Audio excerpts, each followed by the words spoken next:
We are talking Calvin Ridley on today's show, but I want to get the pulse of everyone watching first. So if you are open for a Calvin Ridley return to Atlanta, like the video. If you're not really game for it, type P for pass in the comments.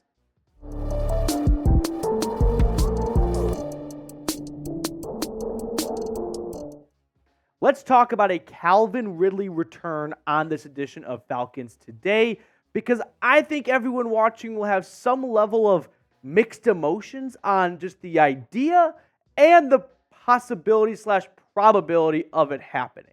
But let's start by backing things up a little bit to earlier this morning when the news broke that the Buccaneers had re-signed Mike Evans, and Dianna Russini put out a very interesting tweet that I did not expect the Falcons to be included on. Multiple teams had Mike Evans on their free agent wide receiver board and were hoping to land him in free agency based on several team sources: Titans, Rams, Chiefs, Patriots, Giants, Panthers, Falcons, and Jaguars. So Atlanta was planning to spend big, and still is potentially, at wide receiver. Maybe they just felt like a guy like Mike Evans does not come on the market every single year. So when future Hall of Fame wide receivers do, everyone should be interested. And that's a very logical thing to think. Or maybe they truly are planning to spend big on wide receiver. And now that Mike Evans has been crossed off their free agency board, they plan on opening the wallet for someone else, whether that's a Michael Pittman, a Calvin Ridley, a Gabe Davis, a Marquise Brown. We'll look at this list a little bit later on, but let's zero in on Calvin Ridley for a moment. First, I think we should all refresh our memories on the trade that went down. If Calvin Ridley re-signs with the Jags before March 11th, it's a very important date, then Jacksonville will owe Atlanta their second-round pick in this upcoming draft. However, if they do not re-sign Calvin Ridley before March 11th, then they will owe Atlanta their third-round draft pick. Now, the Jags want to re-sign Calvin Ridley so bad before free agency kicks off, they are willing to escalate that trade from a third to a second. I'm not really sure, to be honest with you guys. After one season in Jacksonville, I think there were some good things from Ridley, but I also feel like you can make a good argument of, let's see him test the market before we rush to give Atlanta a second, and you could still hold on to your second-round draft pick and re-sign Calvin Ridley if you let him test the open market, which you never know what's going to happen at that point. But my big question is this: does either side even want to return? Well, let's start from the Falcons side for a second here. Does Arthur Blank want to write a big check for a wide receiver that got himself suspended for doing a super dumb thing and gambling on the Falcons in the NFL? That might be a guy Arthur Blank goes, no, we're not interested in bringing him back after the way he put himself in front of the team and cost this team his very valuable skill set. And then from the Calvin Ridley standpoint here, Calvin Ridley stepped away from the Falcons. He was dealing with a lot of mental health issues. I don't think he necessarily thrived living in Atlanta. If I remember, there was some, I could get this completely wrong, but there were some, stories of him being robbed and whatnot. Like, I don't think Calvin Ridley and Atlanta went hand in hand together, and I think that was a big reason why he kind of stepped away from the Falcons, which led to him being bored and depositing $1,500 into a gambling app and then including the Falcons in a parlay in which he bet on Atlanta, but, he can't do that and gets suspended, and there he goes, and he gets traded to Jacksonville. So I could see both sides not being interested in a reunion. Or maybe Atlanta feels like with Raheem Morris back, that's water under the bridge, and Calvin Ridley is ready to go back to the Falcons after working through whatever mental health issues he was dealing with back in 2021. Yeah, 3 years ago at this point. So who knows? Now, we're going to talk more about this in just a second, but I do want to ask all of our viewers this very serious and honest question. How likely are you to recommend the show to a friend? Scale it 1 to 10. 10 being you love this show, it's a favorite part of your day, you've already done it before. 1 being you hate me, you hate the show, and you can't even believe you're still watching right now. Give me your honest opinion down below in the comment section. And then, if you don't mind, I love feedback. Let me know what I can do better, what you want more of, what you want less of. Just take this opportunity to, give me a fair, harsh review, and that way I can be my best self every single episode here on Falcons Today. So get in the comment section right now and be honest with me. Now, I do want to share a quick quote from a Jeremy Fowler article following the NFL Combine where they talked about what they heard in Indianapolis, and this is pertaining to Calvin Ridley.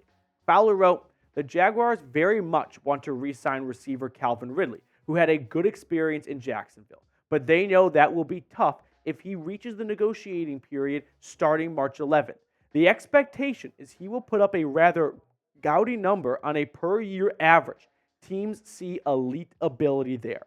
Personally, I would rather the Falcons get a second-round draft pick and Calvin Ridley re-signs with Jacksonville tomorrow than the Falcons sign Calvin Ridley in the offseason. Now, there is a way where, well, no, there's not a way. There's a way they can still get a third and re-sign Calvin Ridley, or sign Calvin Ridley at this point, right? If Calvin Ridley does not re-sign with Jacksonville after March 11th, it stays at a third-round pick, and the Falcons could sign him. But when you look at the potential draft picks for Atlanta, and this is very dependent on what happens with Ridley and the Jags, the Falcons have their own first.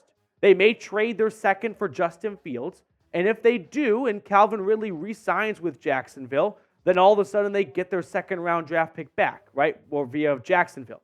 But imagine if they don't trade for Justin Fields, Ridley re-signs, and Atlanta has a first, 2 seconds, and their own third. Or they have their first and 2 thirds and no second if Calvin Ridley does not re-sign pre-March 11th and the Atlanta Falcons trade their 43rd overall pick for Justin Fields. There are a lot of things in motion here, but Atlanta could definitely position themselves nicely to have a good crop of day 2 draft picks. Now, we're going to look at some other free agent wide receivers that Atlanta could be looking at if ultimately they decide Calvin Ridley is getting towards the endish of his career. He's going to turn 29 years old. That great 1,300-plus yard season he had and second all-team pro or second-team all-pro experience was a distant memory at this point, and it's time to go a different direction. So let's look at the other free agent wide receivers. You've got Michael Pitt. I think Atlanta will be looking into the Indianapolis Colts. Gabriel Davis, Marquise Brown, Darnell Mooney, Noah Brown, Tyler Boyd, KJ Osborne, Curtis Samuel, and Odell Beckham Jr. are all big-name wide receivers set to hit the market. I expect the Indianapolis Colts to tag Michael Pittman. Now, the franchise tag deadline is tomorrow at 4 p.m. Eastern, and I think Indianapolis will do their absolute best to try and get a deal done with Pittman beforehand, but if they can't, I think they're going to put the franchise tag on him. And if that happens, remember that list we just looked at? Well, Mike Evans is off of it. T. Higgins is off of it. Michael Pittman will be off of it. And now guys like Calvin Ridley, Marquise Brown, they are the big shots of the wide receiver free agents. And they're going to be paid like big shots despite not really being big shot wide receivers at this stage. I think Marquise Brown is an interesting name to keep an eye on. If I'm the Falcons, I'm going to do my research on Marquise Brown because he's going to be one of the most desired wide receivers on the open market. And with the Cardinals having the 4th overall pick in the draft, they can use that on Marvin Harrison Jr., not skip a beat at the wide receiver position, and not pay Marquise Brown a big lump sum in the offseason when they're not really, well, maybe they are kind of close to competing when Kyler comes back healthy in 2024. But the point being is, I could see Arizona skipping out on Marquise Brown and Atlanta going, listen, we don't love what the market is asking for, but we only have one wide receiver on this roster. We got to sign someone. And Marquise Brown, I think, would complement Drake London very nicely as that vertical deep threat type of guy who's got blazing speed. Now, one name to keep an eye on that's a little under the radar, I think Tyler Boyd could be a very nice target for Atlanta. If they miss out on Calvin Ridley because he re-signs and Marquise Brown goes back to Arizona or he goes somewhere else, and similar story for Gabe Davis. When you move on to that next tier free agent wide receivers, Darnell Mooney, Tyler Boyd, I could see Boyd being someone that the Falcons do some research on. The guy put up 667 yards last season in a tumultuous quarterback's year for Cincinnati, going from an injured Joe Burrow to a short-term healthy Joe Burrow to Jake Browning to round out the year. Jamar Chase and T. Higgins both went down for stretches.